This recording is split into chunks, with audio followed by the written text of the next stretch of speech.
দতমা বোৰাগাৰী গাঁৱত জন্ম হৈছে তেওঁ বহুত মানে পুৱাৰ ফেমিলিৰ পৰা বিলং কৰে তেওঁ কিন্তু পঢ়াত বহুত ভাল আছিল তেওঁ ইয়াৰ পিছত যেতিয়া ষ্টাডি মেটেৰিয়েলছখিনি দৰকাৰ হয় ঘৰে মানে প্ৰভাইড কৰিব নোৱাৰে তাৰপিছত তেওঁ কি কৰে উইকলি বজাৰ হয় দতমা সানডে বজাৰ তাতে তেওঁ এটা বুক ষ্টলত যাই পেলাই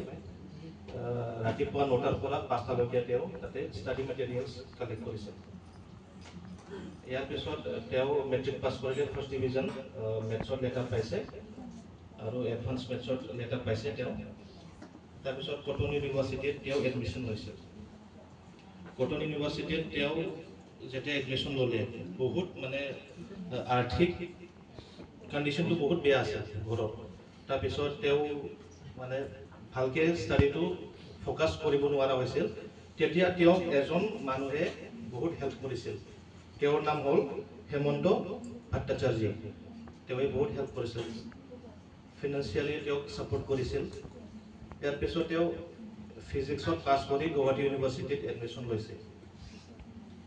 গুৱাহাটী ইউনিভাৰ্চিটি ফিজিক্সত MSc কৰি তেওঁ নেহেৰু ভকেশ্যনেল হাই স্কুলত কোকৰাঝাৰত তেওঁ টিচাৰ হিচাপে যোগদান কৰিছিল যেতিয়া তেওঁ টিচাৰ হিচাপে যোগদান কৰিছিল ইয়াৰ মাজতো তেওঁ আকৌ কোকৰাঝাৰ কলেজৰ পৰা BA কৰিছিল এনেকুৱা মানুহ আছিল তাৰপিছত তেওঁ জীৱনত জবো পাইছিল ইনকাম টেক্স ইন্সপেক্টৰ কিন্তু তেওঁ এইটো চাকৰি নকৰিলে মাজতে চাকৰিটো এৰি কি কৰিলে বড়ো জাতিৰ আইডেণ্টিটি কালচাৰেল আইডেণ্টিটিৰ কাৰণে তেওঁ লাগিবলৈ চাকৰিটো ৰিজাইন দিছিল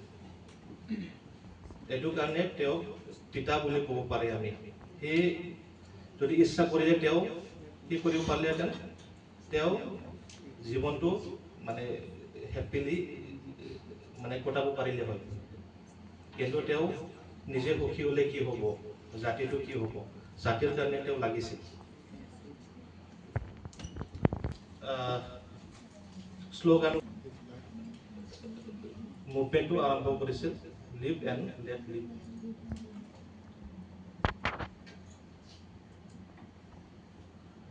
তাৰপিছত আন্দোলনটো জোৰদাৰ হোৱাৰ পিছত তেওঁ কি হ'ল 1991 মে তেওঁৰ মৃত্যু হ'ল Bombay Tata memorial cancer hospital